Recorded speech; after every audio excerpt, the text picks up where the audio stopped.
સમાચારમાં આગળ વધીએ તો સરકાર દેશમાં મોંઘવારી પર શક્ય તેટલી વહેલી તકે અંકુશ લાવવા માટે દરેક શક્ય રીતે પ્રયાસ કરી રહી છે। ખાસ કરીને નાશવંત ચીજ વસ્તુઓના ભાવમાં વધારો રોકવા માટે સરકાર દ્વારા લેવામાં આવેલા પગલાંને કારણે ફુગાવો સંતોષકારક મર્યાદામાં આવી ગયો છે। વાસ્તવમાં તેમણે રાજ્યસભામાં એક પ્રશ્નનો જવાબ આપતા માહિતી આપી હતી। સીતારમણે કહ્યું કે Bhabha automatic research centre gamma કિરણો દ્વારા ડુંગળીને લાંબા સમય સુધી સાચવવા માટે તેને કરવા માટે સરકાર સાથે કામ કરી રહ્યું છે। તેમણે કહ્યું કે ભારતમાં ઉગાડવામાં આવતી ન હોય તેવી નાશવંત ચીજ વસ્તુઓની અછતને કારણે ઊભી થતી મુશ્કેલીઓથી સરકાર વાકેફ છે।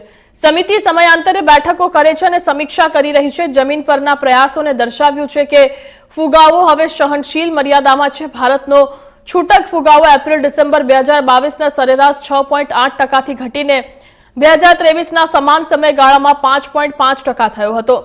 છૂટક ફુગાવો હવે સ્થિર છે અને 4%ના સંતોષકારક સ્તરે છે। નાણામંત્રીએ કહ્યું કે ડુંગળીના ભાવમાં અસ્થિરતાને રોકવા માટે સરકારે વર્ષ 2020-21માં તેના બફરનું કદ 1 લાખ ટનથી વધારીને વર્ષ 2023-24માં 7 લાખ ટન કર્યું છે।